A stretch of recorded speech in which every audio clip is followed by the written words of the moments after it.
In today's video, I'll be talking you through how you can be a better trainee. I'm sure many of you are trying to navigate medical school, and while you're trying to do that and figure that out, you are worried or you're thinking about life as a junior doctor, life when you start your career. When I was a trainee doctor, there were many things I feel that I could have done better. I'll be sharing with you the 7 ways in which you can be a better trainee when you are a doctor.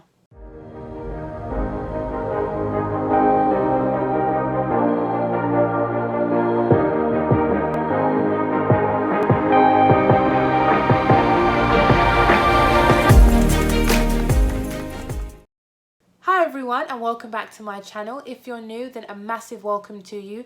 My name is Dr. Baptiste and I work as a portfolio GP. If you are new and you haven't subscribed, then why not consider subscribing, because I have loads of useful content to support you on your medical career journey. I would love to have you here on my channel to stay. The first way is to be open-minded. When I was a medical student, I did not consider general practice. I was a foundation doctor, I did not consider general practice. It was only when I was at a crossroads, when I was deciding between leaving medicine or staying in medicine, and if I was to stay and work as a doctor, what type of doctor would I be? It was only until I was forced to make a choice that I seriously considered some specialties that I had never given a thought to. When you start medical school, you may have no idea as to the type of doctor that you want to become. You may have no idea in terms of the number of specialties or what specialty that you want to undertake. On the other hand, you may have a very clear idea as to the specialty that you want to apply to. Now, I was in the first category. I didn't have a particularly clear idea. I had a few specialties that I was interested in, but I was ultimately confused as to what I was going to do. It doesn't matter what category that you are in, I would still encourage you to be open-minded. I think that if I knew more about the business side of things in general practice, if I really understood the structure of general practice and all the possibilities that lay within that career, then I would have been more committed and I would have chosen general practice much earlier on. So I would say try not to shut down a particular career, be open-minded, be open to a number of different things that could potentially be done in a certain career. If you want to know more about the business side of general practice, the structure, commissioning, and of course the money, then check out a series on my channel called The Business of General Practice. Number 2 would be to take part in academic activities. When I was a junior, yes, I did take part in quite a few things actually. There probably was more that I could have become involved in, but of course it goes down to time and your commitment. So I would strongly advise you from day 1 to take part in extracurricular academic activities. Now, what do I mean by this? Research. So you will be surrounded by many experienced professionals, in particular your consultants, your registrars, and not only the doctors on your team, but other doctors in the hospital. But in particular for research, your consultant would certainly have done a bit of research, if not loads, and your registrar too. Your consultant may have undertaken a PhD, and your registrar may be in the process of completing one. This is the perfect time to speak to them about research, how you can get involved in anything that they're doing, or how you can get involved in other projects around the hospital, or even start your own. Secondly, I would consider audits. There are always audits going on in the hospital and of course in general practice. So I would suggest finding an audit that you are interested in, and finding an audit that you're interested in not only because of the clinical aspect, but because of some other things like governance. So I would take part in an audit, and more than one audit as well. I know for your training you do have to partake in an audit, but don't just see it as something that you have to cross off the list. I would really actively get encouraged and enjoy the process of completing an audit. Grand rounds. Now things have probably changed because of COVID, but I really enjoyed grand rounds. I really enjoyed hearing about interesting cases, and it was a time to catch up with colleagues as well. I even presented at 2 grand rounds. The first one I was compelled to present at. It was a case of an odd myocarditis, and the second case I actually volunteered. I was interested in migraines and auras, and I teamed up, well, I was paired with a consultant neurologist, and so we did that presentation. Well, I did the presentation actually, and she kind of just checked it over and I presented it and then she answered the questions. So I would definitely encourage you to take part in a grand round. And of course, all these activities, while of course they're developing you and developing your skills, they look amazing on your CV. Number 3 is take the lead. Now, take the lead in multiple things, and I wish that I certainly took the lead when I was a trainee. So the first way you can take the lead is by putting yourself forward for a number of different activities, like above for one. Of course, when you're just starting out as an F1, unsure of yourself and finding your feet, it can be difficult to take the lead. However, the only way you're going to develop and develop quickly in the way you want to is by putting yourself forward and stepping out of your comfort zone. Sometimes you have to feel the fear and do it anyway, as they say. Examples of taking the lead would be make an effort when, say, your consultant or registrar isn't there, when your SHO is on nights. Step up, take that responsibility to maybe see a few patients on the ward round by yourself, or maybe even lead the ward round. There were many times when I was compelled to lead the ward round or do the ward round by myself, but actually it really helped my confidence, and looking back, it really made me more of an independent doctor. I would also say when there are things like ABGs, cannulas, catheters, don't shy away from those things. One of the reasons I say this is because eventually you will be on call. And when you're on call, you have a skeleton team, in most places anyway.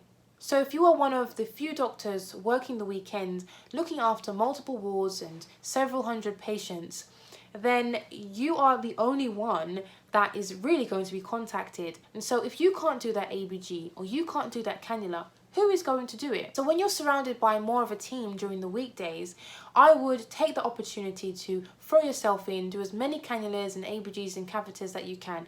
When I was a medical student, I certainly shied away from those things. And so when I became a doctor, I then had to really learn at a rapid speed. So I would say if you're a junior now, or when you're going to be a junior, when you're going to be that trainee doctor, throw yourself in, do as many clinical procedures as you can, because ultimately it's going to help you and therefore help your patients. If you want to know more about on-calls and how they work, then check out one of my earlier videos. I talk about my own experience as well, working as a junior doctor. Number 4 is keep up to date with your portfolio. So every trainee will have a portfolio in which they have to input a certain number of things. As above, clinical procedures, examinations, case-based discussions, presentations.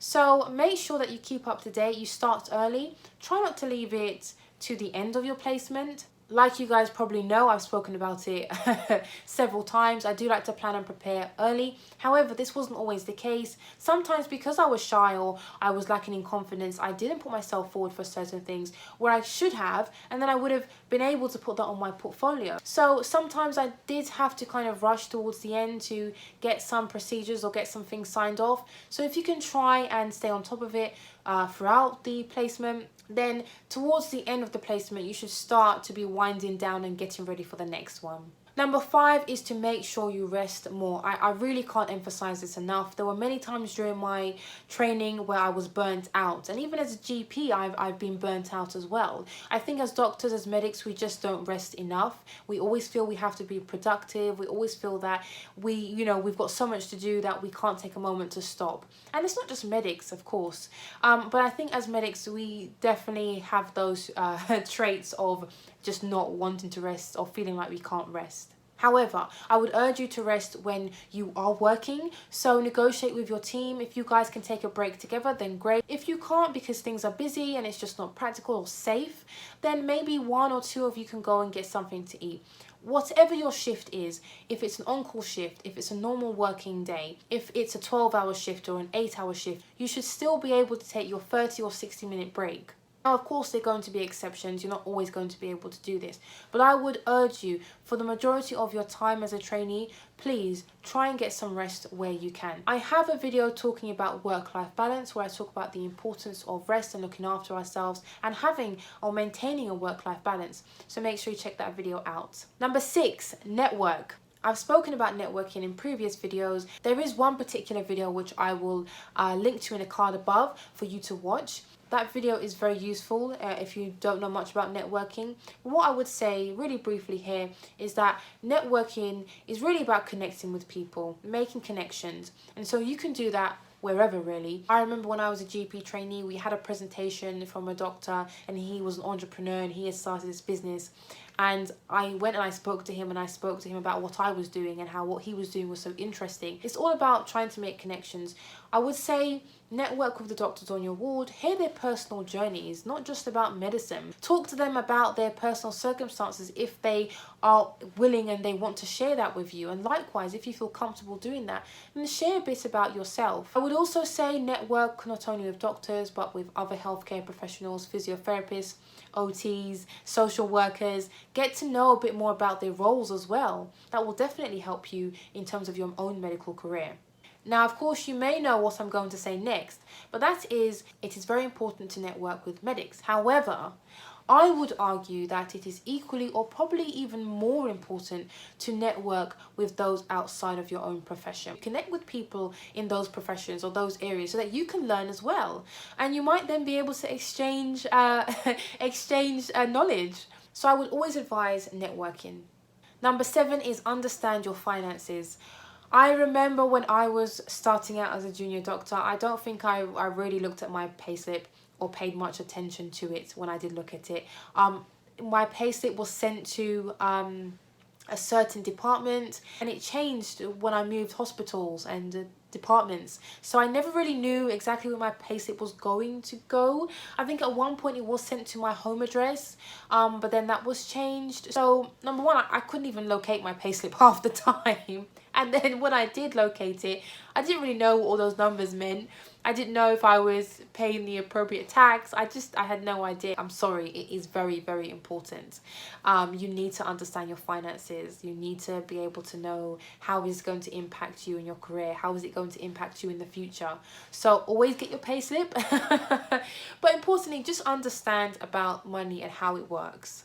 Now I have a playlist called Be Money Wise. It talks about how much GPs earn, how much doctors earn in general, tax issues, and so on and so forth. So if you aren't familiar with money and especially how it relates to us as medics, then I would definitely urge you to check that playlist out. So those are 7 key ways to ensure that you are a better trainee than I was. I hope you found it useful. If you did, then as always, make sure you give it a thumbs up. Leave me a comment in the comment section below, and of course subscribe if you haven't already.